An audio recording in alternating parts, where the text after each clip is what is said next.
His words echoed in the background as the scene shifted to a young man jogging outside the park. This recruit had only been training for 2 years. As he ran, the man recalled the image of a boxer knocking out his opponent with a hook punch. He adjusted his breathing as he ran, his agile steps hitting the ground.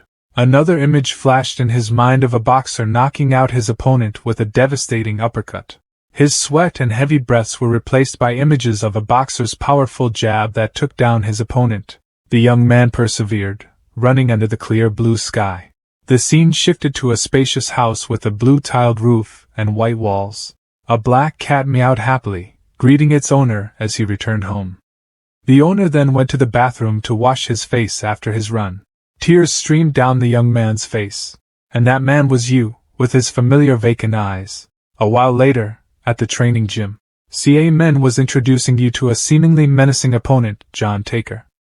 A lightweight fighter specializing in infighting. He's 172 centimeters tall and weighs 61 kilograms, with 9 wins and 7 losses. He's Yu's debut opponent. She added that his nickname is Newbie Killer. CA Men continued her presentation, explaining that he earned this nickname for destroying the dreams of many aspiring professional fighters. She also briefed you on John Taker's fighting style. His specialty is cornering amateur boxers, using dirty tactics combined with infighting. However, she also mentioned that aside from that, he's nothing special, so he shouldn't be a major threat as long as you doesn't fall for his dirty tricks. But that's not all. There are 2 more words, however. CA Men bluntly told Kay, despite our trust in your judgment and respect for your training methods. The other 3 people in the conference room remained silent, and we will always believe that. You can say that she is speaking on behalf of everyone in the training room, expressing their concerns about this fight. But we believe Yu's condition is not good, and for the past 2 years all he has done is train and watch videos of the championship fight. Is that enough? CA Men's question made Kay clench his lips. He then replied with his own discomfort, it's getting too complicated. John Taker is currently pumped up and swinging his fists in training. He delivers a powerful right punch, making a loud thud. Next is a left hook with almost the same force as the previous one. The journalist, watching him train, secretly thought, that's his infamous chokehold. He then praised him, saying, anyone who gets hit by that will be in a lot of pain. Those left and right punches are really uncomfortable. John Taker's coach confirmed, that's right, it's John's signature move. The journalist's eyes narrowed with a cunning look as he saw the nature of this strike. It was on the perfect boundary between a regular punch and cheating. He could fully anticipate how John Taker would use it. His opponent would constantly be defending against his fast and powerful punches, while he pretended to choke them and then deliver the decisive blow. He himself understood. Because the move looks like how professional wrestlers hold their opponents by the neck, the audience sarcastically called it the chokehold. Watching John Taker's powerful punches, the journalist could easily tell that, coupled with his incredible punching force, it was no wonder he could beat the rookies who wanted to turn professional. While training, John Taker was suddenly called by someone, John. He turned to see his coach, who told him that a reporter was there to see him. The reporter, smiling warmly and politely, introduced himself. Hello, I'm Peter Kent from Everyday Sports magazine.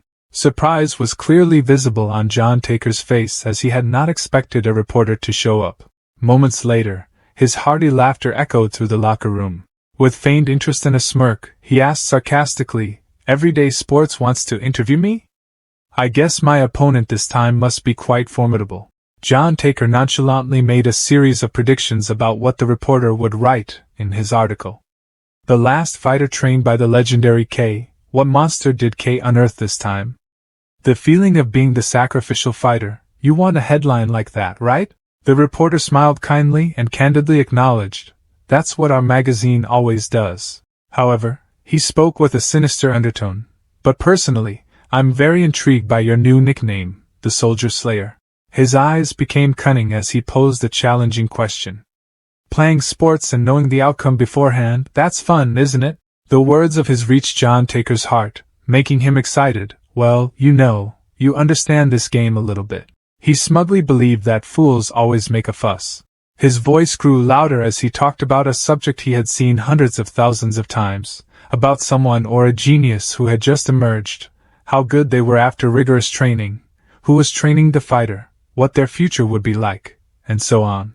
The bloodlust was evident in his eyes, along with the question, "Damn, do you know what it feels like to take down those famous fighters?" His wild stories sent chills down anyone's spine, causing expressions of amazement on their faces after witnessing the fighter they had high hopes for being crushed by an unknown like him. John Taker, like a madman, affirmed, "Just imagining that is enough to drive me crazy." Facing his insanity, the journalist simply smiled faintly and thought to himself, "I understand." Then he asked, "So is that fighting style of yours meant to challenge those fools?" John Taker was a bit annoyed by his words and challenged him, asking, "What the hell are you saying?" He loudly corrected the man, "I'm teaching those waiters a lesson. Haven't you ever heard the saying, life is hard, but it's even harder when you're stupid?" With arrogance and self-importance, he stated confidently, "Rules are meant to be broken. Even if I lose some points for cheating, all I need to do to win is knock them out. Only fools play by the rules, don't you think?" The reporter was sweating bullets at this point, due to John Taker's craziness. He pretended to be calm and replied, "Haha, I'm a law-abiding citizen." John Taker mocked him, "So, I've been talking to a cowardly fool this whole time." Another arrogant statement came out of his mouth, "Those who play it safe and follow the rules are all cowards." He asserted, "All I have to do is bend the rules a little and they start crying like kids who had their candy stolen." John Taker moved closer to the reporter, laughing loudly and saying, "There are only two rules in this world, live or die." From his words and expressions, the journalist understood that indeed, any boxer could be shaken by John, especially when they were under pressure before their debut fight. Suddenly, he blurted out a statement that sounded both provocative and a little bit mocking. "Your fighting style and personality remind me of another famous boxer." He mentioned the boxer's name. "Are you a fan of the middleweight world champion Santorino Fabrizio?" John Taker's voice turned gloomy. "Don't you know anything, journalist?" He expressed his absolute admiration for the boxer. "The Santorino brothers are on a different level than any other boxer of their time. They are true warriors in the world of boxing." A savage smile revealed his affection and his affirming words for the Santorino boxer. "They know how a real fight should be. They deserve more respect. The Santorino brothers are the best." In the journalist's mind, he was now absolutely certain. There was no doubt. The Boxing Association had chosen a very entertaining opponent for his debut fight. Suddenly, John Taker asked the journalist to go and tell the old man K and that weakling that. He declared with full confidence and arrogance, "I'll chew that lump of dough into mush and spit it out." A while later, on the training room's rooftop, the coach asked John Taker, "So, how did the interview go?" He answered bluntly, "I said enough to provoke that guy." After that statement, both he and the coach fell silent. After a moment of quiet, he suddenly asked, "Old man, do you think I can win this time?" Seeing his sudden shift to a soft tone, the coach encouraged him, "Be confident, you've already proven your worth." The coach also said, "And you never know what can happen in a boxing match." John Taker remained silent after hearing those two sentences. Then he said, "All right, time to give them a good show." The day of the match, the appearance of Yu and K caused the journalists to stir. The coach asked to say a few words. "There were rumors that Yu is an outboxer, is it true?" They asked questions endlessly, despite being stopped by security. "How did you find Yu? What weight class will he compete in?" The only reply was silence from Yu and his small figure. "Ca Men, as his assistant, answered them briefly. "We will not answer any interviews until the match ends." "Thank you." After the dressing room door closed, the journalists turned their attention elsewhere. John Taker, in the dressing room next door, heard the commotion outside and said, "The waiting room next door is so noisy." The coach, surprised, asked, "Nervous?" His answer was full of confidence. "Nervous? Ha, kicking the asses of those chickens is my job." The coach was quite satisfied with his answer. "Good. That's how you make money." The door to the locker room suddenly opened and a staff member came in to announce, "It's your turn, Taker." John Taker stood up confidently and said, "Showtime." He and his trainer slowly walked out to the ring. As soon as he appeared, his ardent fans cheered and excitedly awaited the match. "Whoa, look, it's Taker, he's here, the new killer." Amidst the anticipation, There were also voices booing and mocking him. New killer? More like a cheating king. Fight fairly, you're going to use the headlock again today? Facing those thunderous shouts, John Taker simply laughed gleefully. Yu remained silent on his side, his face as emotionless as ever. In the commentator booth, Peter introduced himself and his co-commentator. Hello everyone, I'm Peter Cullen, and our guest commentator today is former world middleweight champion Bob Norris. Bob smiled cheerfully and replied, Hello everyone, I'm Bob Norris. Peter begins his commentary. All eyes are on this fourth match. Do you think so? The audience is even more excited to welcome the lightweight match than the main event. Bob also agrees and adds, Yes, that's understandable, because it's the debut of the last student of Coach K. In the ring, John Taker has stepped onto the floor to the cheers of the crowd. He smiles and says, K is a real moneymaker. This is the first time my fight has had such a packed audience. The coach agrees with this. That's right, because he's the one who always creates surprises. The lust for blood appears on John Taker's face along with his anticipation. I'm looking forward to seeing their disappointed faces. Immediately, Peter looks towards a corner, and excitedly says, Here he is. He quickly introduces you and excites the audience with a question. Standing at 179.8 centimeters tall, with a 185 centimeters reach and weighing 61 kilograms, the fighter from the Boxing Lions Club, Yu, with much information still hidden behind the veil of secrecy. What will K's final fighter bring us? Under the glaring lights, K sits on the ring apron with an extremely excited expression. He looks at Yu and says, Come on up.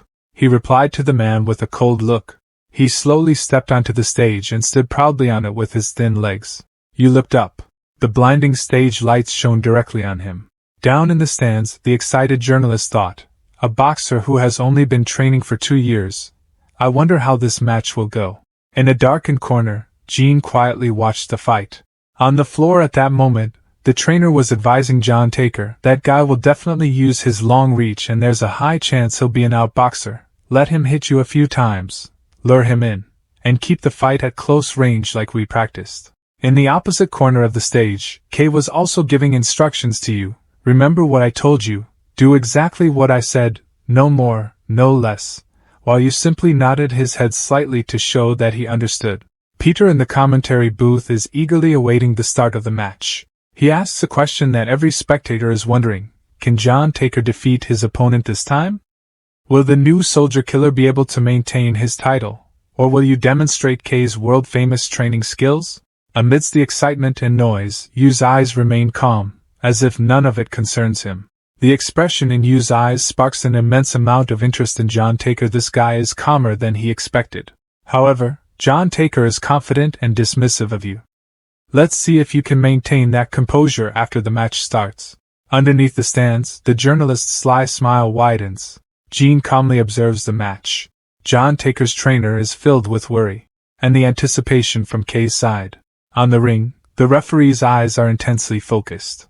As soon as the bell signaling the start of the match rings, it's also when the referee announces, begin. A sinister smile spreads across John Taker's lips, ready for this welcoming. He cunningly extends his hand, silently thinking, I'll pretend to bump fists with him. But before he could finish his thoughts, something struck him, leaving him frozen in astonishment, and staring in disbelief.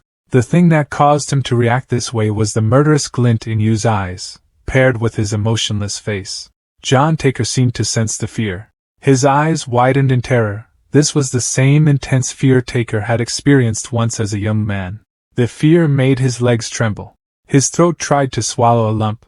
His pupils felt like they were bulging out of terror, and he never imagined he would experience it again in this new life. It was the fear of facing a dark muzzle pointed directly at him. In contrast to John Taker's inner world of fear, the commentary continued, Isn't you quite tall for a lightweight? Yes, he's the same height as lightweight Jean-Pierre, the current world champion. John Taker heard the commentary faintly. I think he'll use his long reach to attack Taker throughout the fight. Seeing neither of them making a move, the commentator thought they were still sizing each other up. At this moment, John Taker regained his composure and angrily gritted his teeth, muttering, Damn it. Suddenly someone jumped. A blow grazed John Taker's face, leaving a long gash that spurted blood.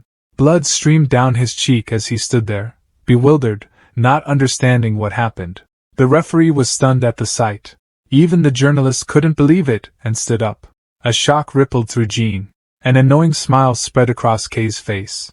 He recalled being in the club's meeting room.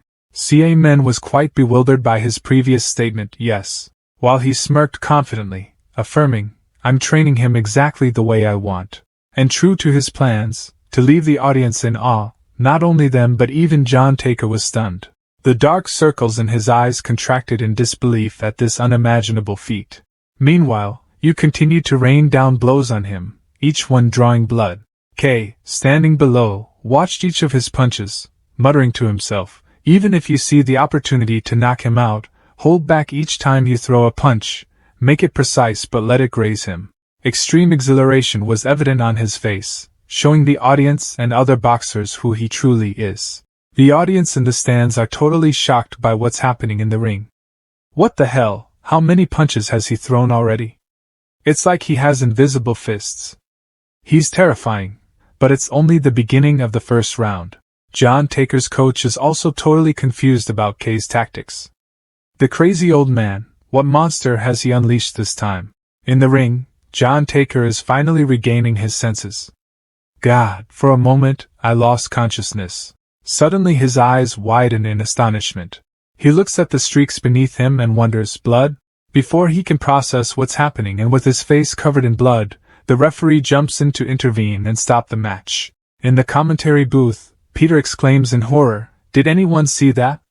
A barrage of punches has left Taker's face bruised and battered. The speed of his strikes is terrifying. From the corner of the ring, the doctor rushes in to treat John Taker as the commentator adds, "The referee has stopped the match to check on him." The doctor, seeing John Taker's facial wound, was immediately bewildered, wondering, what the hell is this? Deep down, he couldn't believe what he was seeing. In his 21 years as a ringside doctor, he had never seen a wound like that. The referee, noticing the doctor's silence, asked, "Is there a problem, Doc?" The doctor remained silent, not responding to the referee. He was still quite bewildered by these wounds. According to what he'd learned, normally when subjected to a strong impact or continuous friction with great pressure, it would cause cracks or even fractures on the skin's surface. However, the wounds he was looking at were nothing like what he'd ever seen. These wounds, according to his assessment, these cuts were oddly clean, as if made by a knife. The doctor turned his head and looked towards you. He wondered in bewilderment, did he cause this wound with just a glove? An unnamed fear arose in his heart, forcing him to gulp. Because in his eyes, you was no different from a devil crawling up from hell. Meanwhile, John Taker was still in extreme panic, ignoring the referee's words. His mind was still imprinted with the scene of being hit by Yu's deadly blow. A punch that made his nose bleed. Blood trickled down his face, and he was helpless. John Taker's eyes were wide open, but lifeless. His heart pounded like a drum. John Taker's eyes remained wide open and vacant. Even the doctor remained silent. Then he turned and informed the referee that there was no damage to the bones or eyes, so despite the bleeding, he could continue fighting. His eyes seemed to signal something to the referee. The referee seemed to understand and nodded immediately. Then the referee turned to ask John Taker, who was still unconscious, "Taker, can you continue?" Seeing that he didn't respond to the repeated calls, the referee yelled at him, "Taker." It seemed like the referee's call worked as it gradually brought him back to his senses. With his arrogance, he said loudly, "Of course, these scratches are nothing like mosquito bites." Observing John Taker's slightly unusual state, the referee silently thought to himself, "I need to keep an eye on him." Under the dazzling lights, the fight was declared to begin. In the commentary booth, Peter happily announced, "And the fight continues." Bob added, "He's bleeding a lot, but the wounds don't seem serious." On the ring, John Taker returned to the fight with confusion swirling in his mind. "There's something very different about this kid. I've never fought anyone like him." His eyes remained fixed on you with a cold expression right before him. "It's not just his good technique. No, it's not as simple as that. Boxing, known as a formal sport, sets rules for fighters to compete, not to fight on the street. Every punch has its own rules, so every punch a boxer throws is based on technique. It's not just about strength, and the purpose of boxing is to showcase technique, not to injure or kill." However, John Taker felt something strange. He couldn't sense any restraint in this guy's punches. Yu's punches brought back a wave of nostalgia, memories of his intense youth flashing before his eyes. They reminded him of the most dangerous opponent he'd ever faced during those dark days. Yu's eyes confirmed his suspicion. This guy had no emotions. John Taker was certain of one thing about Yu. This guy was dangerous, truly dangerous. He knew Yu was an untouchable tiger, yet he pressed on. He weaved and bobbed, trying to distract Yu, thinking to himself, "Damn it, I never thought I'd have to face someone like him." Yu continued to stare intently at him, then suddenly, he lunged with incredible speed. He landed a perfectly aimed and vicious punch. After that punch, John Taker was once again confused and bewildered, his blood dripping on the ring floor. Moments later, he lowered his head and spat out a mouthful of blood. Disbelief surged within him. Each of his punches targeted his movements. How could this be happening? Facing Yu, who seemed cold and frail, he bewilderedly questioned himself, is this really happening? Suddenly Yu's eyes appeared close to John Taker. He didn't know how Yu moved so incredibly fast, but he was right in front of him. Pain and confusion lingered in his eyes. Blood continued to flow. The blood splattered high, as if blending with the audience sitting in the stands. Although more blood was flowing, John Taker didn't stop. He continued to throw a punch towards Yu, but Yu dodged it effortlessly. He immediately retaliated with a straight punch to the face, causing Taker to spray blood from his mouth. Then, he moved in and landed a hook to the jaw, making Taker spit out more blood. John Taker's eyes were wide open, but he couldn't avoid Yu's bloody blows. Another hook to the face sent more blood pouring. The blood seemed to soak into the audience. Their eyes followed the bloody fight without a break, and what held them captive was the blood. Down at the ring, John Taker's coach pondered with a furrowed brow. Those early punches had already decided the winner. Watching Yu's punches, he was certain John couldn't dodge those sharp, precise strikes. Not John, and he was sure even Takeda wouldn't get past those. Those clean punches were on a whole different level. His gaze shifted towards Kay, and he wondered, why is he holding back? He guessed Yu would do just that, order a knockout after beating him to a pulp. A delighted and joyful smile spread across Kay's face. John Taker, struggling desperately to defend himself, thought angrily, what the hell is wrong with this guy's punches? While he was distracted by his thoughts, another punch came flying. The force of the blow felt like it was drilling through his defenses. John Taker seemed to be in a dilemma, unsure of what to do. It looked like he was intentionally holding back, but if he continued to take hits, before he could finish the thought, Yu landed a powerful blow to his side, as if trying to pierce through him. The pain from that strike forced him to loosen his defense. Seizing the opportunity, Yu delivered a vicious uppercut to his jaw. The situation could only be described in two words: brutal. John Taker had the feeling that he was going to die. Thousands of spectators witnessed the fight, a spectacle of blood and violence. It was the perfect catalyst. Nothing could excite the crowd more. Their eyes were fixed on every move in the ring. Suddenly, someone's voice rang out, "He's a demon." He looked at the bright red blood dripping onto the arena floor. Then he laughed savagely and exclaimed, "Kay has brought us a demon." The blood on the floor was so plentiful it seemed to stain the place red, like a signal that the blood, that excitement, would intoxicate people. But Yu's gaze at this moment was calmer than ever. Contrary to the emotions of the audience, the intoxication would turn into a frenzied excitement.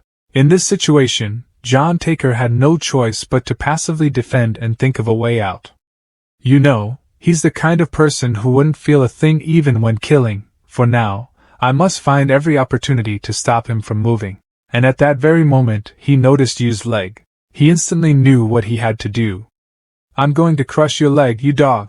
But before he could do anything, Yu's foot suddenly lifted. A look of astonishment appeared in John Taker's eyes. In that moment, Yu swung a punch at his face. John Taker couldn't believe it and wondered, is it watching my leg movement? Below the stands, insults echoed. Taker is at it again. Trash. Ha ha ha, he's so bad, he can't even cheat properly. Scum! Someone even yelled, "Die, you bastard!" John Taker's eyes remained vacant and unfocused, not noticing another fist about to hit his face. Immediately, a loud thwack echoed, followed by the splatter of blood. Blood stained John Taker's face, his eyes wide with shock. Before he could recover, you landed a straight punch to his face. Then another hook. Blood continued to drip onto the ring floor. John Taker's coach still held onto a sliver of hope, believing his fighter had a chance. Observing the distance between them, the coach thought, he's either caught off guard or he's overconfident. John's within reach. He could almost see John grabbing his opponent's neck.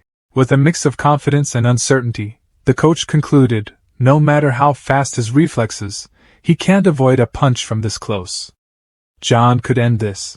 However, as he watched his back, doubt flickered in his mind, but his face hardened.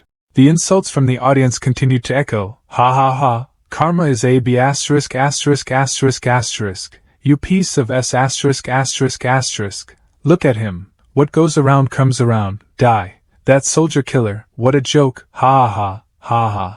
Ignoring the jeers, John Taker was still holding his ground, panting heavily from exhaustion. The coach's eyes looked at him with a hint of worry. He silently called out in his heart, John, while the audience below was incredibly excited by this bloody match. The space around him turned black, leaving only John Taker. His coach questioned himself, as if asking him, are you just going to let this happen? Not everyone is born under the spotlight. 4 wins 7 losses with a mediocre performance and an insignificant background. John wasn't a crowd-pleasing fighter, but he was still training diligently. He was an ostracized boxer, who only knew how to throw basic punches, nothing more, nothing less. John used to be that kind of boxer. After punching the bag repeatedly, John breathed heavily and wiped the sweat from his hands. At this time, John's trainer walked in and asked him, you've been practicing hard today, huh? John turned around and smiled, replying, hey old man. The trainer continued, your left and right hooks are not as bad as they used to be, but if you want to earn the respect of those in the boxing world, you still have a lot to learn. Hearing this, he still laughed and said, haha, what else can you teach me anyway? At this point, the old trainer suddenly stopped talking. Seeing this, John was quite curious and became angry, his eyes looking at his trainer with anger. He turned around and yelled in the old man's face, what the hell, old man, if you have something to say, just spit it out. Then the trainer said, your next opponent has been assigned. Hearing this, John's eyes widened in anticipation. He smiled expectantly and said, that's good news, right? Coach didn't think this was good news, so he announced the name of my next opponent, Isaac Dresner. The name rang out, and he could only stare in disbelief. John's opponent, Isaac Dresner, was a top athlete who dominated all competitions at a young age and was aiming for the Olympic gold medal. He knew all about Isaac Dresner. He seemed a little taken aback but still smiled and continued, I heard he decided to become a professional fighter. He's in my weight class, isn't he? The coach could clearly see the turmoil in John's heart, but he said nothing, letting John ask his question. Noticing his coach's expression, John lightly punched the bag and said, come on, old man, don't make that face. He continued, I knew this would end here. With a forced smile that concealed his true feelings, John said, being the sacrificial lamb for Dresner's grand opening match. This is my last fight, right? The coach stood there listening to John without saying a word. Finally, he spoke, I'm sorry, John, I wish I could help you more. John kept a cheerful expression and leaned in close to the coach. Haha, what the hell are you talking about, old man? He continued, boxing is my life. I'm overjoyed to know that I have one more fight left. He turned back to his training stance and said, if it weren't for boxing, I'd be a worthless bum in some alley, ignored by everyone. John kept smiling and said, no need to apologize, you've taught me a lot. He threw a punch at the punching bag and said, and immediately, a powerful punch, sounding like a thunderclap, was unleashed by John. The bag was shaken from the strong punch. The chains clanged against each other, clang, clang. John's face showed determination, his veins popped out and he said, you never know until the very end, right? Hearing those words from him, the coach smiled. He said, yeah, a rookie like you can actually speak words of wisdom? Seeing the coach's mocking tone, John became furious and yelled, you old fart. The coach continued to taunt him, but you're still a lousy rookie, only knowing how to throw random punches and boasting endlessly. The fight went on, but as predicted, it was a one-sided match. John kept blocking Isaac's punches. The coach cheered him on, come on, John. The coach's face was full of concern. He thought, The elite athlete is different. John wouldn't be able to beat Dresner, as he chose to win by points. That's why I told John to turn this into a close combat fight to unsettle him, and make him doubt his confidence. But even if it's a close combat fight, John still wouldn't be able to win. The memories come flooding back, John telling his coach that he knew this would end here. Remembering that, the coach frowned, putting his faith in John. He believed in John. On the fighting ring, John continued to block Isaac's punches. He thought, this guy is unbelievably strong. John looked into the eyes of his opponent and understood. He could clearly see in his eyes that he didn't care about someone like him. He kept trying to stay strong. He knew the difference between an elite athlete. All they cared about was winning. He gritted his teeth, ready to land a punch on Isaac. He thought, but I'm very interested in you, you bastard. Then, John immediately threw a punch at Isaac, but Isaac immediately dodged it. That surprised John. His eyes widened. Undeterred, he threw another punch, but Isaac effortlessly dodged it. John furrowed his brow, veins popping on his face, as he prepared to throw another punch. Once again, Isaac perfectly dodged John's attack. He thought, something is wrong. Every punch he threw, Isaac effortlessly dodged.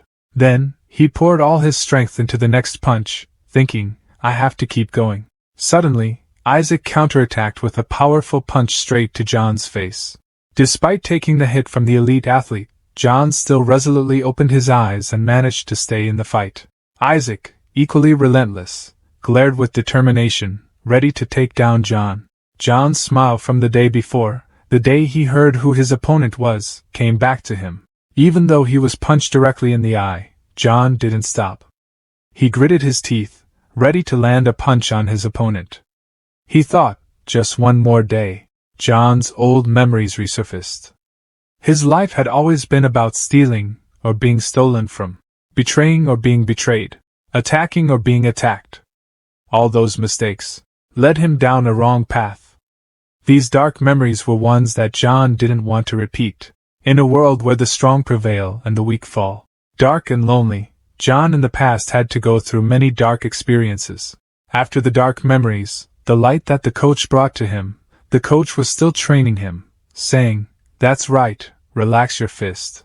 John trained under the coach's guidance, hitting decisively, that's it.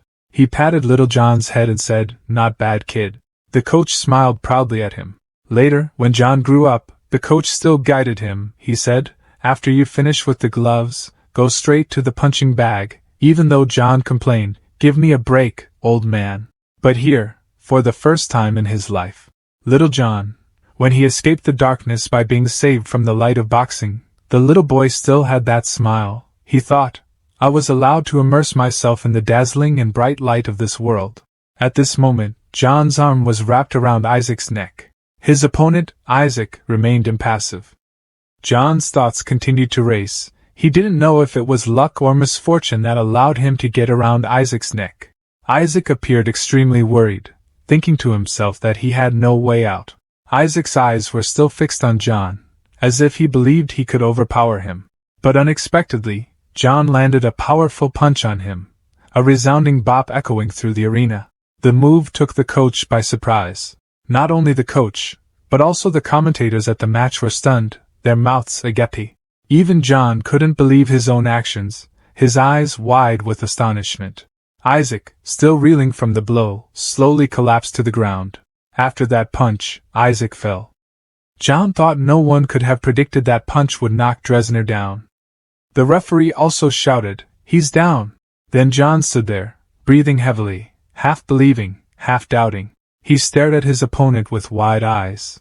But Isaac was still a top athlete, so he quickly got back up. John thought somehow Dresner managed to get up, but the match had taken a completely different turn. Isaac was humiliated by the fall caused by a punch from an unknown boxer. He was furious, both from the shame of being knocked down by an opponent far beneath him, and the resentment of the referee ignoring the foul play, and John's surprisingly strong punch. John's hands were raised high. The combination of all these factors blinded Dresner and made him lose his patience. This, along with John's miraculous victory, he had won unexpectedly. The referee raised his arm, signifying victory, but he couldn't believe it, and his eyes widened in surprise. John's eyes widened. It had happened. The boxing association saw his potential to become a valuable asset. The afternoon sun bathed the city in gold. John stood on the rooftop with his trainer. The trainer asked John what the people from the association said. John received the question but stood silent. Then he spoke. They said they would overlook most of my dirty tactics and wanted me to continue playing the same way in the next fight. The trainer listened quietly. John continued, and if in the next fight I can establish a new character, they would continue to schedule fights, win or lose, and would increase my salary. He finished listening and asked John, so what did you say? John gazed at the evening sky, lost in thought. John continued, well, doesn't the world need a villain? People's insults, laughter mixed with shouts echoing, haha, you deserve it, you rotten bastard. John stood amidst the commotion, the criticism and insults. Die, play dirty as much as you want, now you're getting your karma, haha, you killed the rookie, what a joke, haha. John could only keep punching his own already bleeding face. His coach's clenched and trembling hands were still there. John stood motionless in the shadows, his face covered in blood. The coach still looked at John with concern and encouraged him. John, not everyone is born to be in the spotlight. By now, the entire arena was stained with blood. John stood there, holding his face, a terrifying sight. This is truly a horrifying scene, folks. The arena has turned into a sea of blood. John stands in the center, surrounded by the laughter and screams of the audience. Finish him off, ha ha ha ha, crush him, kill him, do something, John, ha ha ha. Everything seemed to be in complete chaos. John stood there, holding his head, dizzy from the shouts around him. The coach watched, thinking to himself, John, in your interview, you said you were a fan of Fabrizio, but I know for a fact you would never respect that scumbag. The coach's eyes were thoughtful, worried. I knew. The image of John sitting with his face in his hands, regretful in the darkness. I knew how much he regretted it after each fight. It seemed that choice now made John regretful. How painful it was, the coach also knew, and I knew how much he had endured. He frowned and watched John on the ring, thinking, but he couldn't use that as an excuse to justify it. Playing dirty was terrible. John had tattooed his face. The coach continued with his train of thought. He knew it better than anyone, and even if he tried to hide it, it was still the truth. John had changed. He was not the same anymore. He changed his appearance. The coach knew, but despite it all, if he still chose to go down that dark path. The coach's eyes gradually changed. He frowned. His eyes showed a bit of determination. He looked up at the ring on John's side and said to himself, if you want a chance to step on the ring, even if you have to pay the price with your conscience, I will support you. John stood there, still clutching his bloody face. His coach stood below him, supporting him even as he was being scorned and insulted. The coach's face was serious. I will always cheer for you. John stayed there, his hands covering his face. The coach continued to encourage him. I will always recognize your talent. He clenched his fists. After a moment of silence, the coach, with a determined face, yelled at John, John, put all your strength into that punch. Stand firm. John was still covering his ears, his jaw clenched. The coach continued to cheer, giving him more motivation. I will always be here for you.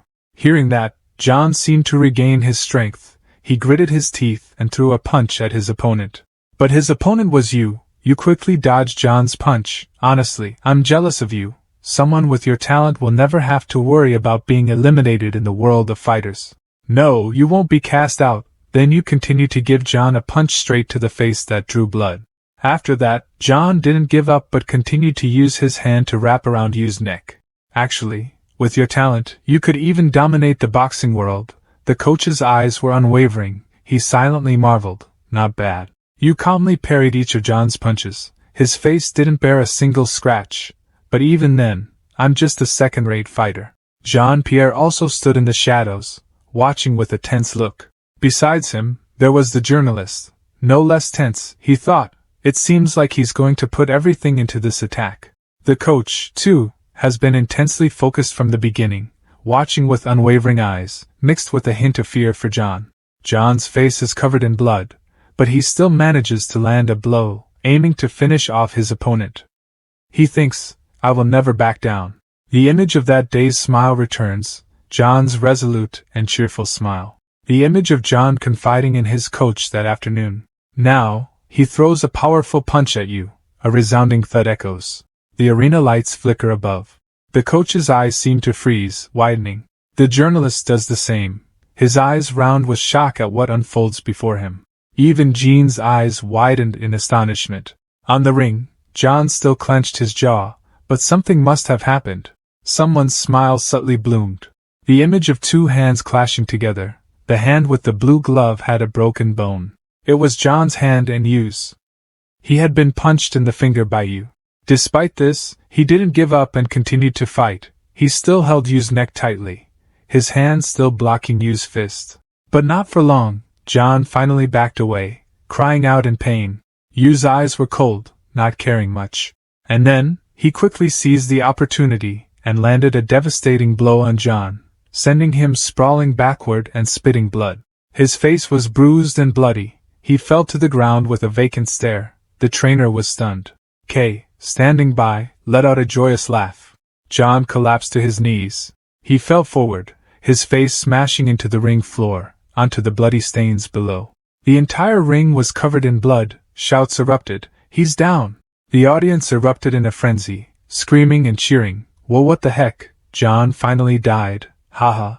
John lay motionless on the floor. The commentator started shouting. An unbelievable powerful punch from you. Is John completely knocked out? He's still lying there. The coach below was extremely worried, shouting towards John. John. His worried face strained as he called out, "Get up, John." The coach's inner gaze began to wrinkle. That afternoon, that fateful day under the golden sun, the coach thought, actually, I wanted to stop you before. I wanted to tell you to stop making yourself a laughingstock for the world. A man who only steps into the ring to perform, not to have a real fight. Don't give up on your ideals. Boxing means more to you than that. Looking at John lying motionless on the ring floor, the coach hesitated, but I couldn't bring myself to say those words. The coach began to blame himself, because I'm just a talentless man. He became increasingly contemplative, his mouth drooping. He just stood there looking at John, and then blamed himself. I couldn't make him stronger, so I just kept my mouth shut. The coach gradually bent down, blaming himself for being useless. He thought back to his old friend. If it had been him, he could have stopped John from going down this path. Thinking about this, the coach burst into tears, his tears rolling down his face. John lay motionless on the fighting platform and saw this, and thought, what the hell, old man. Although his eyes clearly showed fatigue, John lay on the stage but still thought of the coach below. He wondered why he was putting on such a face. His hands gradually clenched. I'm done for. The referee began counting, urging him on. He slowly pushed himself up with his arms, wanting to tell his coach, you trained me very well. Kay's eyes from afar were quite surprised by John. John lowered his head, slowly rising, and thought, I've also learned a lot. Seeing this, the coach's eyes held both worry and hope for John. The reporter saw this and chuckled to himself. John's legs trembled as he tried to stand firm. Under the blinding lights, the referee counted to 7. Yu stood there, watching John tremble as he struggled to get up. Yu's eyes were cold and indifferent, watching him without a word. The referee continued counting, 1-8. John's whole body was shaking, but he still forced himself to get up. His stooped back gradually straightened. Seeing this, the coach's eyes shone with hope. John, his face covered in blood, looked up and thought, there was nothing he had to apologize for. Memories of the past came back to him. Back then, John was a thief, wielding a knife, threatening a well-dressed man.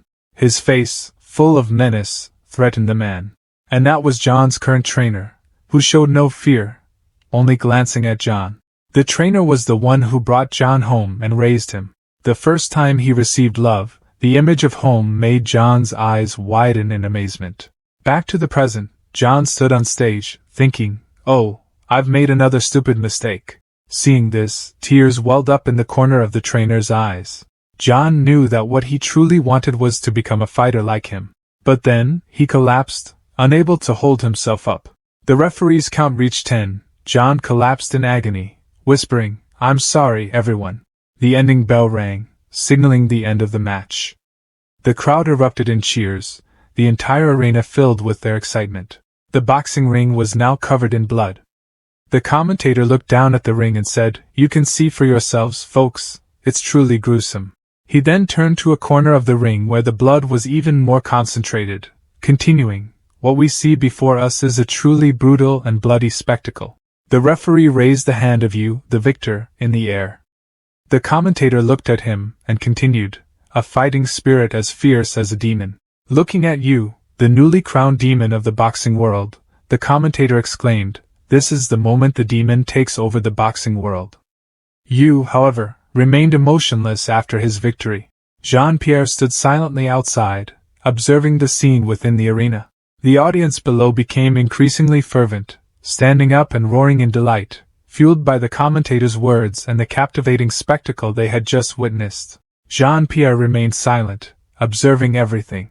Seeing the fight end, he turned and walked away, his face emotionless and cold. In those sad and cold eyes, some unidentifiable emotion seemed to be rising. After the match ended, the cleaning crew began to mop up the blood stains on the stage. The journalist remained seated, his brow furrowed in thought. Could he have broken the headlock that way? His brow deepened as he pondered. The final short punch, aimed directly at the face, was truly not a technique of ordinary people. The match replayed in his head. He mused. The perfectly timed counterattack with the punch was astonishing. John's face was covered in blood. The consequences, he had already suffered enough. The journalist's eyes narrowed as he looked down, thinking of unleashing a lightning strike aimed at the opponent's weakness and devouring it. You, now wearing a jacket with a towel draped over his neck, slowly followed behind K. The journalist couldn't contain his astonishment as he looked at you, thinking, his reflexes and accuracy are unparalleled, a rare feat. The journalist continued to shift his gaze towards K, silently assessing him. Had K unearthed the most powerful beast this time? These thoughts fueled the journalist's anticipation. A mischievous grin spread beneath his mustache. He mused with excitement, "This is interesting. Incredible potential." John's defeat against you in this match presented a humorous irony. A new soldier slayer was slain by a new soldier. The journalist's eyes now turned cold, focusing on Qasim and you. In his mind, images of renowned boxers flashed, with Aaron Tide standing out prominently. The journalist thought to himself, "I can hear the roar of the strong."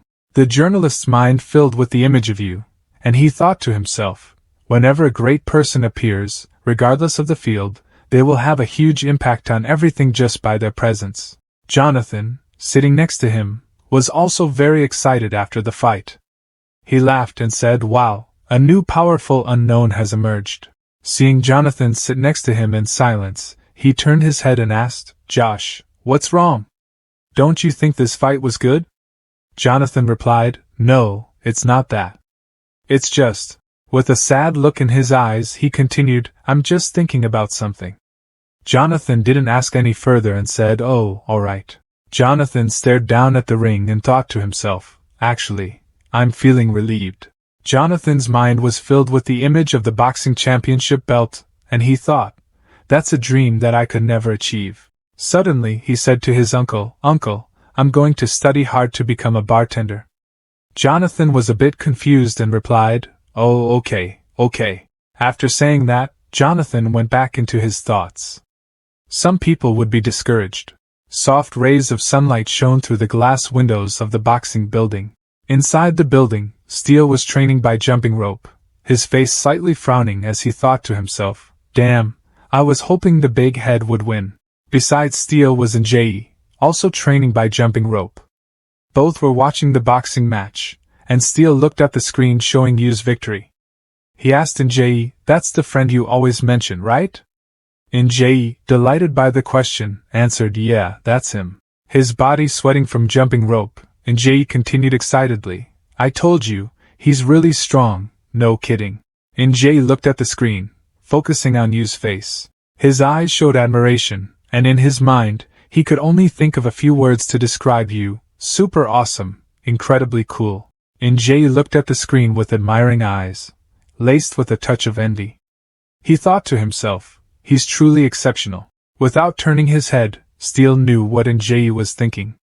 he said, hey, don't show off those sparkling, starry-eyed looks.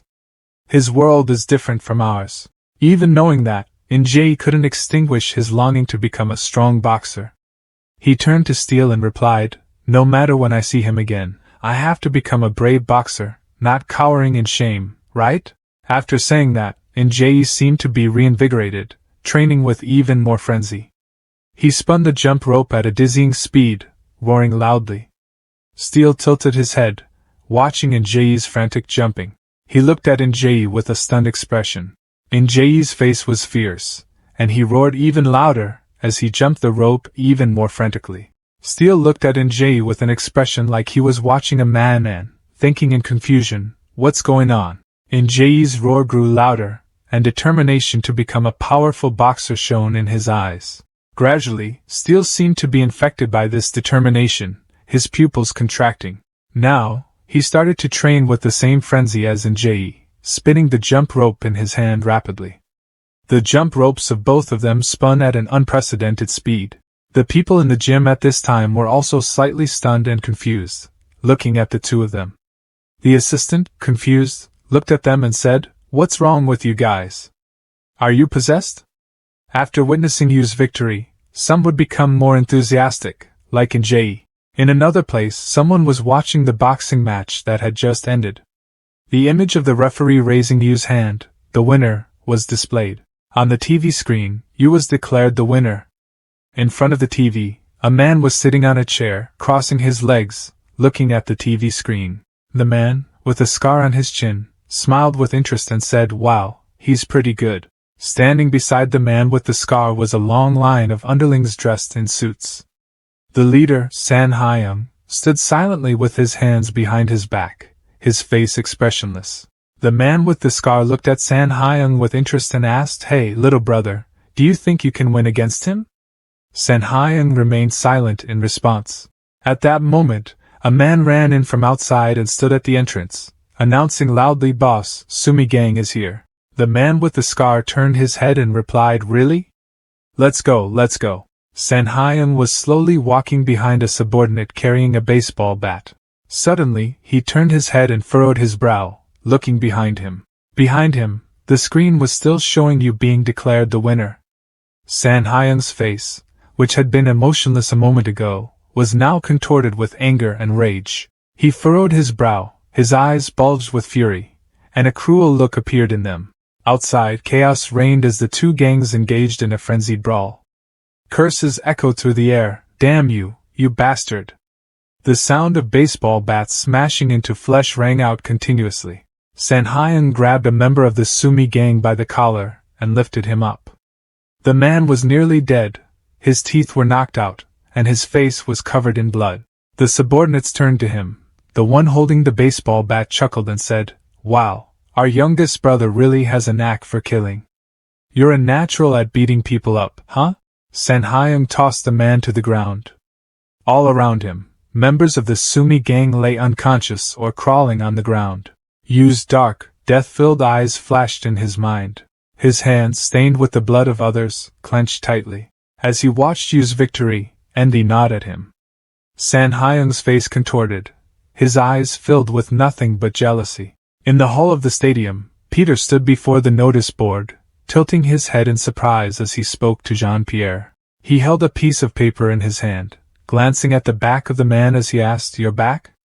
What do you think of the new recruit from the K family?" Jean-Pierre stopped walking. He remained silent, not turning around, lost in thought about Peter's question. The images of Yu and John's dangerous boxing match played out in his mind. Seeing Jean-Pierre still remained silent, Peter asked again, "What do you think?" This time, he finally spoke. "I watched it." Peter heard this and asked, "What do you think?" Jean-Pierre, the lightweight world champion, tilted his head revealing one side of his face and replied, "He's outstanding. I'm in love with him." Peter was stunned. It's clear from that match that some people will crave that power, just like Jean-Pierre. Meanwhile, in a dark room, Hazard was in the room eating pizza with his cheeks puffed up as he chewed. Yu's match seemed to be affecting everyone. Some people would express their desire, while others, Hazard chuckled. He raised a water bottle to his mouth and gulped down the contents. The table was now a mess with food and drinks laid out by Hazard. In front of him was the TV screen showing the referee declaring you the winner of the match. He said with an irritated tone, "Humph, first that brat, now this one, humph." Hazard stared at Yu's emotionless face on the screen. He smirked with a condescending tone, "What's this? Full of potential, I see." But, his face contorted into a sneer as he continued, "He's just a low-class brat." Behind him, on the sofa, young women were sound asleep, one of whom was still awake, clinging to his shoulder and whined, "What's wrong, darling? Still watching TV?" Hazard burst into a loud and ferocious laugh. He didn't answer the woman, but arrogantly said, "This year's most formidable new star in lightweight, that's me, ha ha ha." The journalist pondered, lightweight. This year, it's going to be the most popular weight class. K's new fighter made a huge impression with his strength in his debut match. However, the interesting thing this year is that, in terms of shock value, that new guy is nothing compared to another fighter who debuted earlier. That's Qasim al-Hazard, the grandson of the Hazard conglomerate, a powerful business empire renowned throughout the world. Just the fact that he joined the boxing world has driven fans wild with anticipation. More than his initial background, he has delivered shocking matches, taking viewers from one surprise to another. You and Qasim. Boxing fans are going to be excited for every match featuring these two hot names.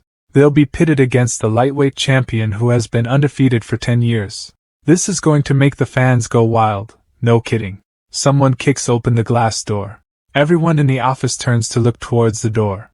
Qasim's familiar figure, with his chubby build and messy hair. He opens his mouth and shouts, "Hello everyone, I'm back." Hair blazing red, a face full of grease. A fat body with sharp teeth. He shouted like a madman, "Long time no see, manager." "How are you?" The manager stared at him, stunned. Then he yelled back, 2 months gone, and now you show up with that disgusting physique? Are you sane? Or are you planning to switch to heavyweight? Qasim laughed. "Oh, cut the crap, let's spar already." The manager asked, a bit scared, "What's going on?" He smirked. "Been on a long break, got an overload of energy. Can't control it."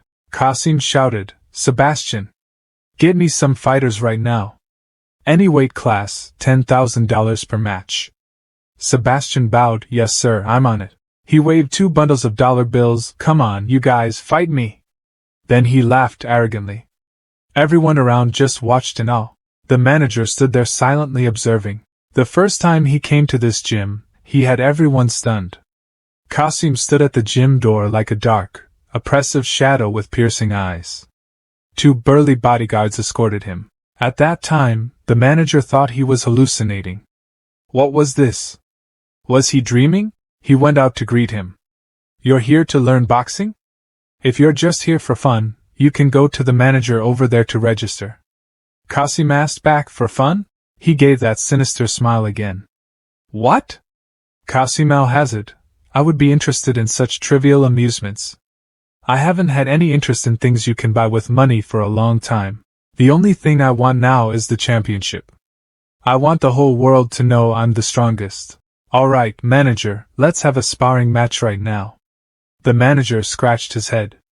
I thought this was just a pastime for a spoiled rich kid. He thought, let him experience the ring once. He'll get bored quickly. But, the result was shocking. All the fighters in the gym were defeated by the wealthy young man who had just entered. He looked like a powerful black demon who could swallow his opponent at any time. He was always bursting with energy. But now, he had transformed into a chubby, paunchy guy, though he still kept the same hairstyle and smile. The manager thought to himself, this kid, even though he's fat, still has a unique style. Qasim still knocked out anyone who stepped onto the ring, still with the familiar saying, "Okay, next one." These opponents, and then came other opponents. Seeing this, he felt helpless and thought, really, I can't believe my own eyes anymore. He's skilled, but his fighting style is still childish, laughing and playing while he punches. Boxing is just a joke to him, nothing more, nothing less. But he suddenly stops. He's so powerful that no one can stand against him. He lands a fatal blow on his opponent and says, "Next." His physique is clearly slower and heavier than his opponent. The manager furrows his brow, I'm truly ashamed and furious. Kasim smiles widely, ear to ear. The opposing boxer puts on their protective gear, their expression serious and focused. The fighter threw a punch, but Kasim ducked quickly and dodged it. He sat at the fighter's feet, delivering a swift kick to his chin that left him in pain. What has all that modern boxing training we've been doing all our lives come to? The manager watched the scene with a sneer, seething with anger, but he had to admit one thing. There was something special about that crazy guy. Something that the other fighters just didn't have. Kasim then punched the opponent in the stomach, sending him flying backward. His eyes went completely white. Curled up on the arena floor, clutching his aching stomach. That's the 20th one. He's unbelievably strong, like a wild bull. Life is inherently unfair. That's why some are born with an abundance of wealth and power, and possess an overwhelming physical strength that surpasses all limitations. 2 weeks later, it's the same familiar punch. Another fighter collapses. He lies sprawled on the arena floor like a corpse. Same messy red hair, ignoring everyone's complaints. How many is this, Sebastian? Sebastian said softly, Sir, this is exactly the 1000th person. Strangely, his body is now extremely strong. Not an ounce of fat, he sighed. Now I feel truly refreshed. The coach mumbled, He's crazy, he's completely insane. He makes everyone scream and run away. There's no other way. That bloated, sickening body, within 2 weeks, it's back to its original perfect shape. No, his body burned all the excess fat so the muscles are clearly more robust and firm. How to put it, for this guy, boxing is an exciting pastime, so he can play as much as he wants without getting tired. Hungry, he eats, bored, he plays, sleepy, he takes a nap. Life is like the king of the animal world. Qasim yawned. I'm so sleepy, I'm going to sleep. He collapsed onto the mat, and fell fast asleep. The coach thought to himself, this guy has incredible strength and stamina. Sometimes I wonder if he's human or a beast. The concept of being undefeated is completely unthinkable for him. Perhaps Qasim is the most promising candidate for the lightweight title. A kettle sits on the stovetop. 2 picture frames are placed on a shelf. At the dining table, the boy, and Jay's younger brother, looks glum and refuses to eat. His father glances at him, noticing his behavior. He asks with concern, What's wrong, son? Don't you like the potato soup? The boy quickly denies it. No, Dad. I love it. His father says gently, If I win this match, I'll buy you some delicious food. The boy's eyes light up. Wow, Dad. You promise? His father confirms, of course. He can't help but smile warmly at his son. After finishing his meal, the father sits at his desk. His first priority is to pay the rent. He has been in debt for a long time. He needs to pay as much as he can. Then there's the electricity, water, and food expenses. It's getting colder, so he needs to factor in heating costs. If he gets the money from the construction site he worked at last month, it will be easier to manage. He needs to find out when they'll pay him.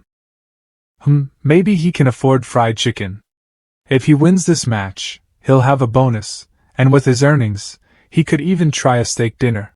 He suddenly pondered about the prize money. He closed his eyes tightly and thought, boxing, you never know what's going to happen. In the last room of the hallway, an argument erupted. What are you saying? Qasim, you're fighting tomorrow. Where are you going? A powerful foot kicked open the door, followed by an angry shout, Get out here right now! As soon as those words left his mouth, everyone turned to the source of the sound. Hazard, with a ferocious expression, yelled, I'm here to see you. He angrily waved his arms and shouted, Where's that cocky you? I came all this way to find you, and you won't even show your face? As soon as they saw him, people whispered to each other, Is that really Qasim al-Hazard? This is the first time we've seen him in person. Kay appeared out of nowhere, and the two of them furrowed their brows, asking seriously what was going on. One of the disciples quickly said, Excuse me, coach. But before he could finish, Kay furrowed his brows even tighter, suddenly thinking, Oh, that little brat came here for this, huh? Hazard sneered and arrogantly asked, Are you the renowned Coach Kay? As soon as he finished asking, he explained why he was there. I want to see you, so I came all this way to find him. Suddenly, Kay appeared behind him, crouching down and kneading his legs, saying in an evaluating tone, Seeing this, the man was furious, shouting, "What the hell is going on, you crazy old man?" But Kay didn't stop. He pressed forward and began to touch and knead his chest muscles. While kneading, he thought, "Excellent, just as I predicted. Perfect balance, strong build, rippling muscles. It feels like I'm touching the tightly packed muscles of a wild horse." He remembered Aaron's image and silently compared them, but compared to Aaron, this guy was still green and inexperienced. His eyes suddenly sharpened, silently praising him as a truly stimulating opponent. It wasn't easy to find someone whose body emanated such a strong wild instinct. He smiled with satisfaction, silently thinking to himself how exciting it must be to defeat him. Kay turned and responded to Hazard, "So, you're going to see you?" He nodded in agreement, "Yes. Before I become champion, I want to see the face of my opponent." Kay stood facing him, arms crossed, and said, "He's out for a long run. If you speed up, you might catch him." A figure in a black hoodie appeared. The man was jogging in the park. Suddenly, as if sensing something, he stopped. Hazard appeared out of nowhere, suddenly throwing a powerful punch towards you. But he quickly stepped back, raising his fist ready to attack. He swung his arm, narrowly missing Hazard's hair. Yu's eyes narrowed. Hazard broke into a wide grin. He blocked Yu's punch, laughing, "Hello, you're you, right?" Yu stared intently at him. Hazard cheerfully introduced himself. "Let me introduce myself. My name is Qasim al-Hazard." He arrogantly shouted, "I'm going to crush you in the ring and become the lightweight champion. You better remember that." He stared straight at Yu, scornfully muttering, "I've met you now, and it's even clearer that you're just a pathetic autistic." He slowly approached him, provocatively saying, "I'm talking to you. You're playing boxing with that sickeningly sluggish face? Exciting, huh?" Yu looked ahead, his eyes devoid of emotion. Seeing this, he became even more excited and sneered, "Haha, just looking at you tells me you can't do shit." He turned and walked away. Just as he finished speaking, he glanced back, tauntingly saying, "The championship is in my hands for sure." As soon as he finished, he ran forward with a loud laugh, "Ha ha ha," leaving you behind, filled with confusion. The boxing match echoed with excited cheers from all sides. Hazard leaned forward, flashing a taunting smile. James furrowed his brows in annoyance, thinking, "Damn it." He was playing like an animal, just as he expected. Hazard was so excited that his eyes widened, and he burst into laughter, "Haha." Suddenly, James swung a straight punch at him. But Hazard quickly ducked, dodging the blow. James's eyes turned red, and he guessed a hook punch. Before he could think further, Hazard flipped forward, delivering a powerful punch with a resounding thwop towards him, his face filled with extreme excitement. James's eyes widened in shock. Hazard glared at James with a ferocious expression. He clenched his jaw, his brow furrowed, and thought angrily, "Damn that dog." Suddenly, James clutched his face after taking a powerful punch from Hazard, a loud slap echoing through the air. He raised his fist. He punched James directly, without hesitation. This forced James to drop to his knees to brace himself. Hazard swung his arm with all his might, thinking, "Damn."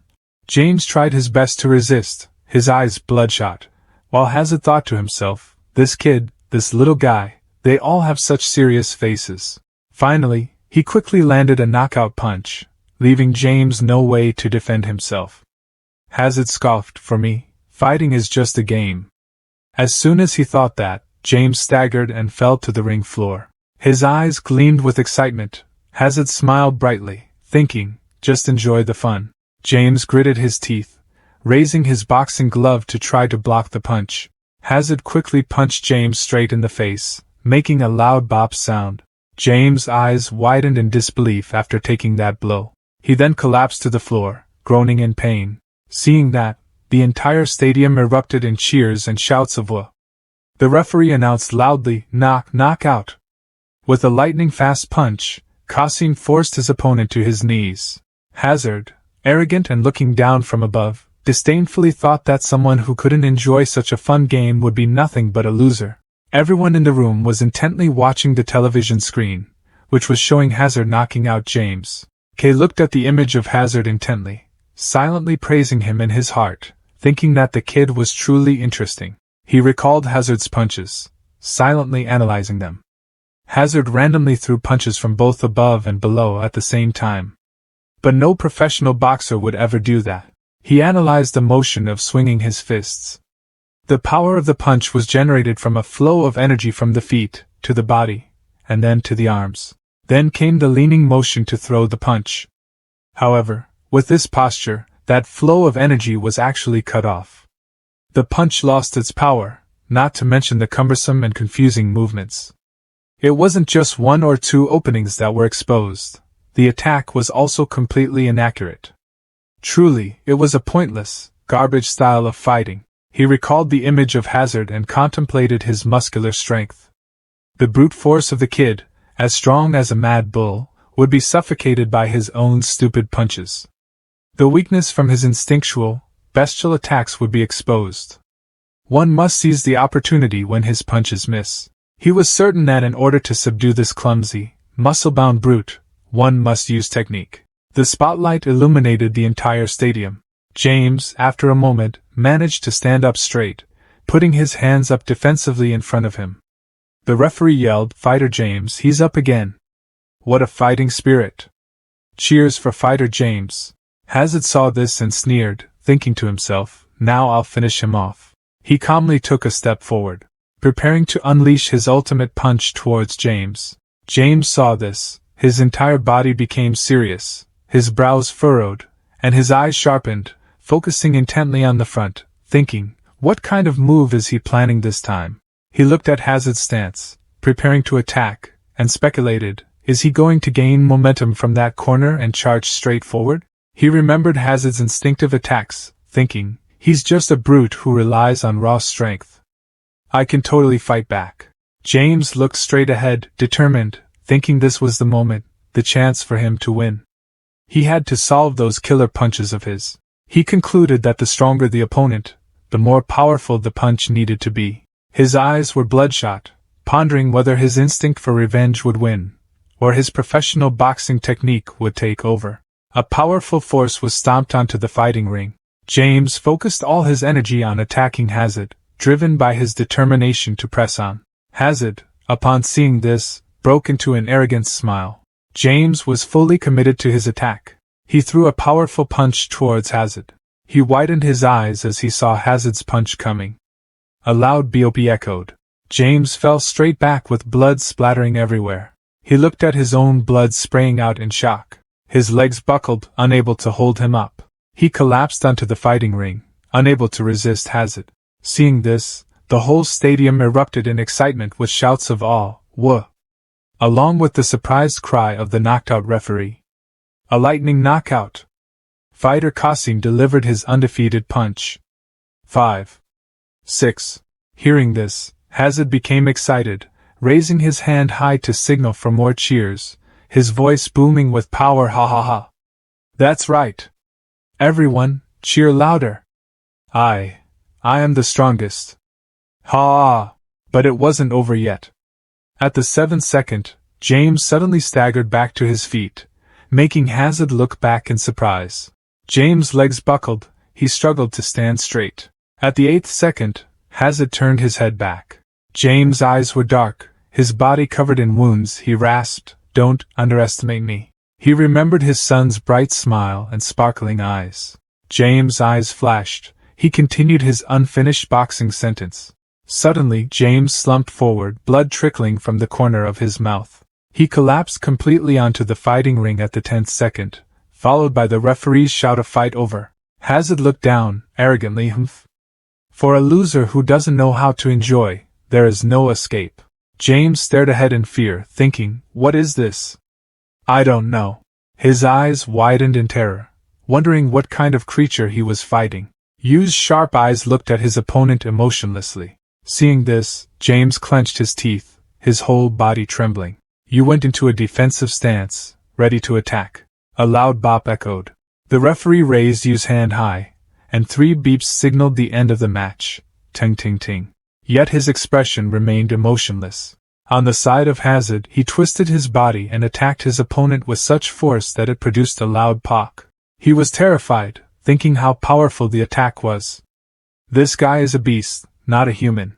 Just as he finished thinking, Hazard quickly delivered another punch, making a loud bop, which sounded with a satisfied expression.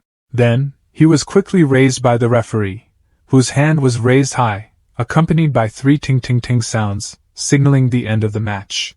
He was so excited that he grinned widely and shouted, "Ay!" He arrogantly shouted, "I am indeed the strongest fighter in the world."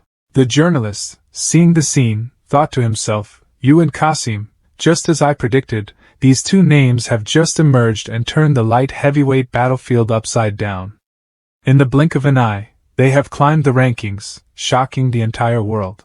He remembered the image of you and thought, on the one hand, there's you, the fighter with the suffocating, one-sided, decisive, clean, and precise style that makes your hair stand on end.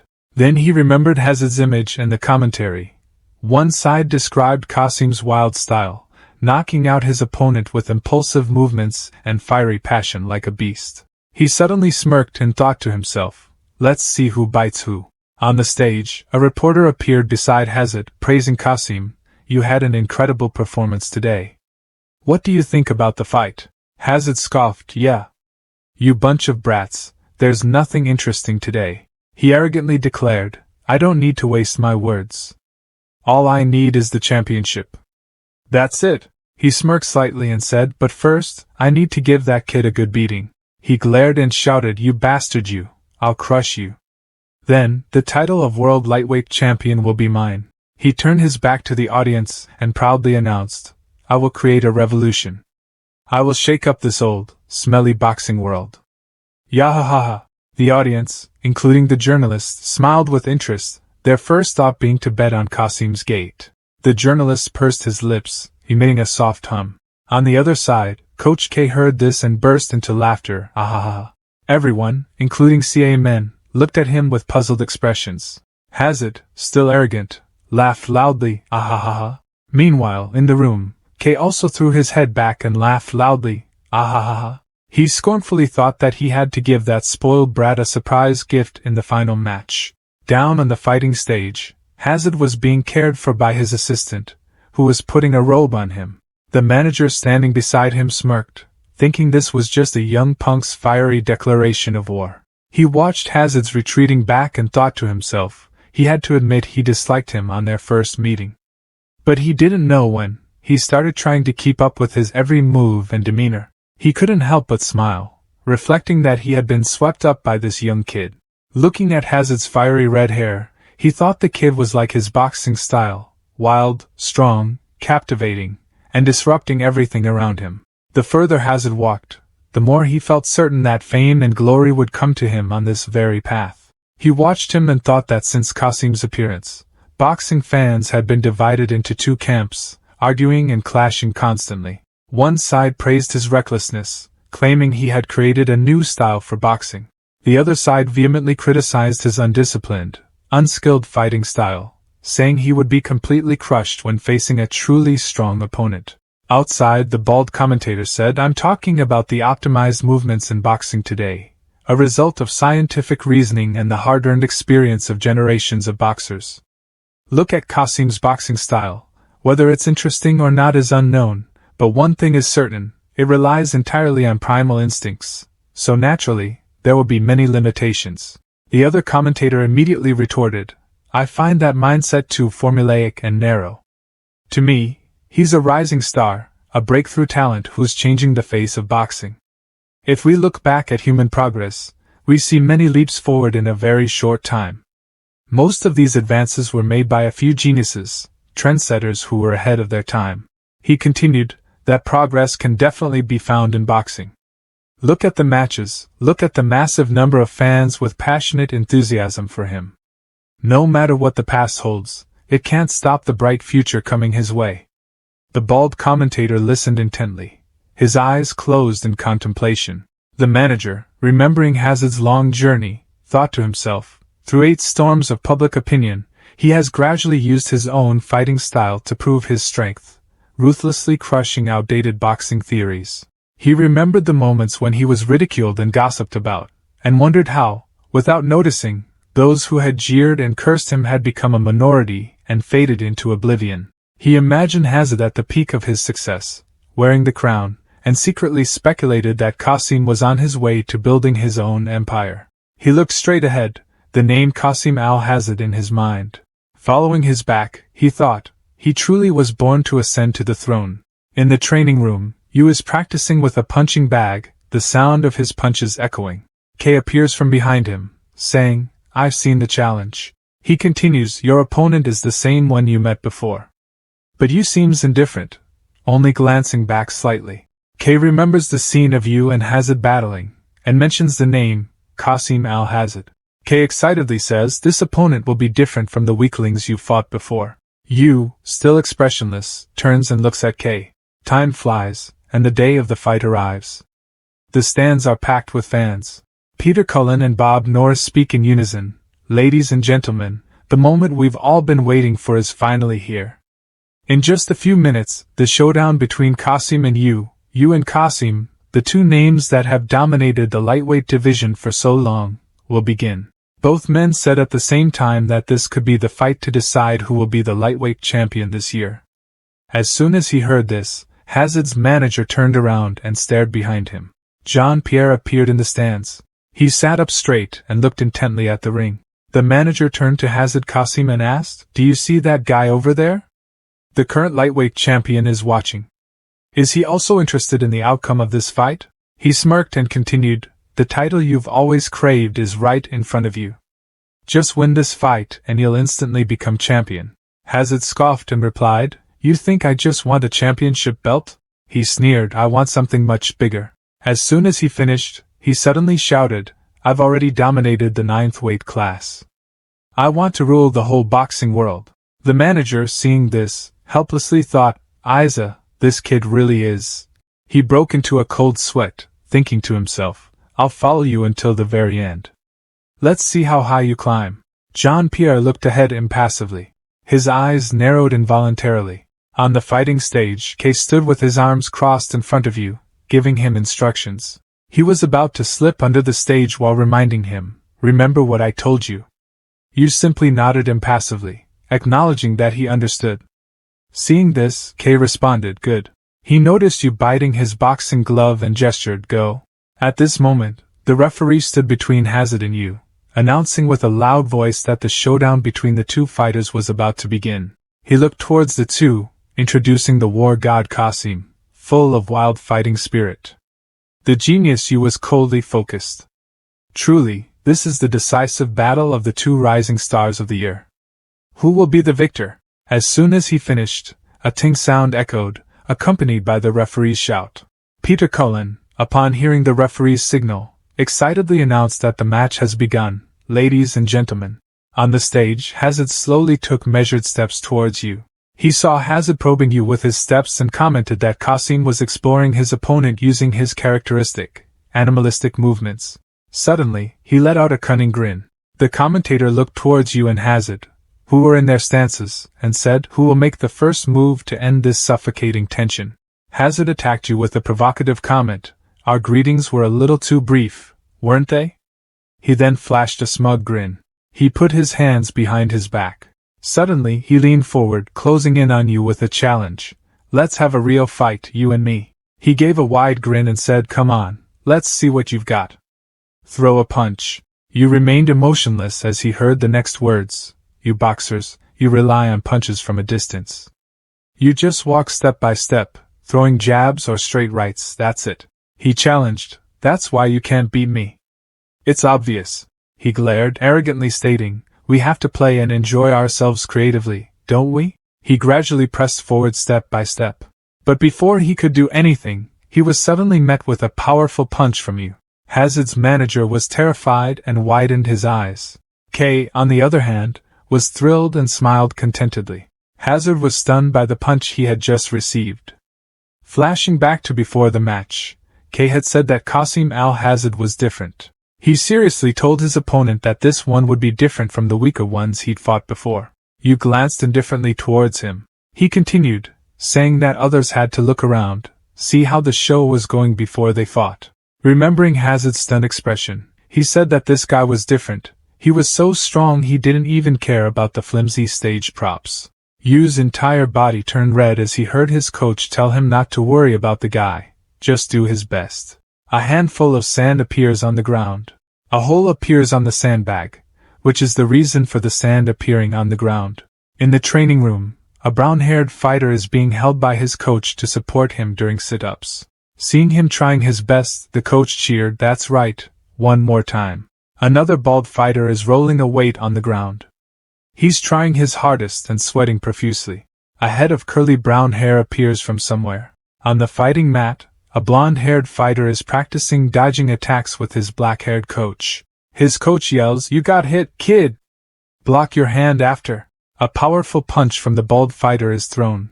Another dark-skinned, black-haired fighter tries to pull the strap of his gloves, his hands shaking, teeth gritted.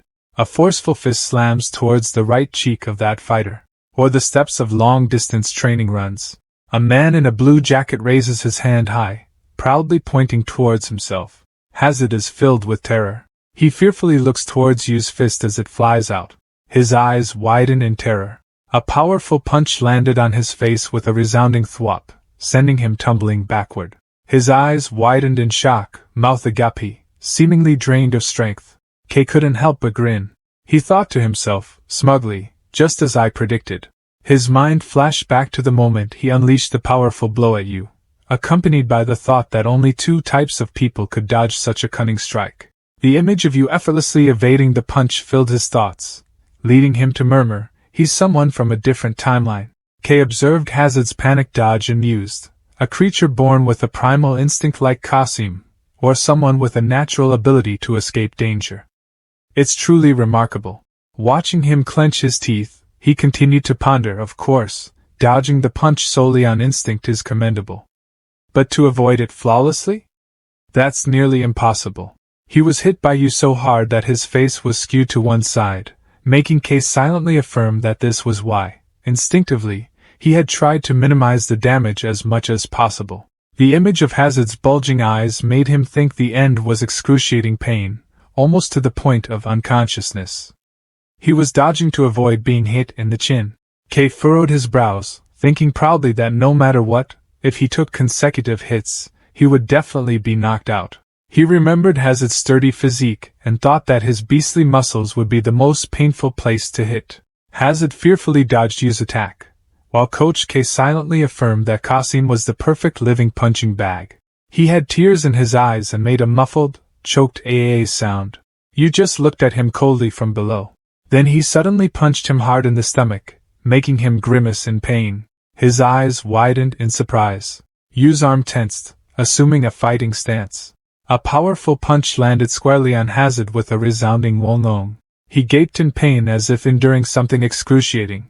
The audience roared with excitement, their cheers echoing the commentator's commentary on Yu's relentless assault. Qasim, overwhelmed by the onslaught, found himself in a situation unlike any he'd faced before. Hazard's manager couldn't believe the disparity in their strength. He frowned, pondering if they had deliberately concealed Yu's true power during previous exhibitions. He recalled Kay's sinister smile and angrily suspected the cunning old man was behind this scheme. Kay's eyes narrowed in satisfaction. Hazard lowered his head, growling in his throat, "Aaa." His eyes widened in fear, thinking, "What the hell?" He panicked, muttering to himself, Why do I have to fight that dead dog?" He wobbled, facing Yu. His expression remained emotionless. Hazard's eyes widened in shock, thinking, "What the hell are those crazy people yelling about?" He felt engulfed by the audience's shouts, thinking this, then that, what the hell is going on? He looked at the crowd below the stands, seeing them as a sea of blood, and mockingly thought, "So you think you're tough?" The faces below seemed to distort, all of them laughing mockingly at him. His eyes widened as if they would bulge out of their sockets. He turned around in fear, trembling and whispering, I have to escape, I have to escape." You looked at him with indifference. Hazard's manager in the ring looked up with a worried expression. Hazard was terrified and tried to shrink himself to avoid being seen. Kay, however, laughed arrogantly, "Ha ha ha." Hazard's manager yelled in anger, "What are you doing? Is there anyone insane enough to just go into the corner of the yard like that?" He shouted, "Defend yourself. Defend yourself first." Hazard stammered, "Defend myself?" He crouched down, hugging his head, fearfully thinking, "Is this what I should do?" Before he could recover, A powerful punch from the front slammed into him, a resounding boop echoing through the air. He fell backward, his eyes wide and his mouth gaping open. His manager was stunned to see the sight. He was sweating profusely with fear, thinking, "Oh my God." He thought with disappointment, "It turns out all these years, I haven't taught that kid anything." Hazard was still hugging his head in fear. He lowered his head to the floor, terrified, wondering what to do. What should I do now? How can I do this? Suddenly he erupted, wildly flailing his fists at you with a yell of a "Yah!" His eyes widened to the fullest. His body fell backwards with a loud shout of "Wong Long." His eyes stared blankly upwards. His manager saw this and fell silent, blaming himself. "It was my fault for being so foolish and stupid." He narrowed his eyes, seriously thinking, "His natural talent blinded me. I was lost in the illusion of progress, of this new boxing era he built. While the most basic movements, the necessary requirements, I hadn't honed them for him at all." He clenched the towel in his hand, angrily thinking, "Damn it, this is insane. Do I have to surrender now?" He wasn't completely lost in thought, he still had hope. Qasim wasn't defeated yet. His entire demeanor exuded seriousness, his mind determined that neither he nor Qasim had fully revealed their capabilities from the beginning of the match. Now he had to open the eyes of those people. Everything, no matter how small, had to be shown. After thinking this, he suddenly shouted, "Come on! Push yourself! No matter what, we have to get through this first round. Just this round. I'll figure something out for the rest." His eyes widened, becoming stunned. You remained expressionless, looking ahead. The referee furrowed his brows, watching the match closely. K, with a proud air, crossed his arms and calmly observed everything. Before he could do anything, Hazard had already hung himself on the competition rope, accompanied by a groan of AAA. His manager looked up in concern. Peter Cullen, seeing the scene, exclaimed in surprise, "What's going on? What's happening in the ring?" Bob Norris, sitting beside him, also said in surprise, "Fighter Qasim is trying to escape." Both men shouted in unison, "This unprecedented event has left both the audience and the referee stunned." Hazard's manager was trying to stop him, preventing him from running away, shouting angrily, "Qasim, are you crazy? What are you doing? Are you trying to escape the ring?" He seemed to be going crazy, screaming, get out of here." Remembering Yu's indifferent look, he shouted at his manager, "You old lunatic. Have you ever fought that bastard? Are you trying to make me fight him? I'm not crazy enough to do that." He yelled in anger, "You, all of you, you're all crazy. What the hell is boxing? I'm quitting it right now." His manager was stunned to hear this. He whispered to the kid, "Did he?" His eyes turned red, his face dark, screaming that boxing was just a joke. As soon as he finished speaking, he raised his hand and punched Hazard in the face, leaving everyone stunned. He yelled indignantly, "That's right. He's stronger than you. He's stronger than you in this lightweight division. No, he might be the strongest fighter in the world." He shouted, "But so what?" As soon as he finished speaking, Hazard was overwhelmed with confusion. He shouted with a ferocious look on his face, "But so what? You think you've only fought people weaker than you your whole life? No matter how strong your opponent is, no matter how weak you are." He remembered the hard training sessions. But shouting also means giving your all, your strength, in your fight. Hazard's whole body was gripped with fear. His eyes widened in panic, thinking that just because of that brief moment of glory, everyone was suffering unimaginable pain, even bloodshed, turning into villains. What is this? He recalled his past glory, when he had said there was no escape for defeated losers who didn't know how to enjoy themselves. His mind seemed to sink into darkness, only revealing one word: enjoy. In this moment, he felt like thousands, tens of thousands of eyes were fixed on him. He remembered the golden belt and thought, enjoy. A person with a terrifying, blood-red body looked at him with anger. Don't underestimate boxing. Suddenly, his eyes welled up with tears. He ran down to the floor, shouting AAA. His eyes were filled with tears. The manager of Hazard, witnessing the scene, was filled with disappointment, thinking he had made a mistake. It was all his fault. He shouldn't have put that crazy guy on the ring. Lights illuminated the entire arena. The referee raised Yu's hand high, announcing the match between Yu and Kasim with a loud shout. This fight, a showdown between two rising stars, attracted great interest from the audience. Yu seemed to hear something incomprehensible, leaving him bewildered. Unconcerned with his bewildered state, the referee continued to announce Kasim's shocking escape, bringing a swift end to the match and awarding Yu a TKO victory in just 1 minute and 32 seconds of the first round. Kei laughed loudly, clutching his stomach. Yahaha! After this match, we will not have to witness those ridiculous images of Kasim on the ring again.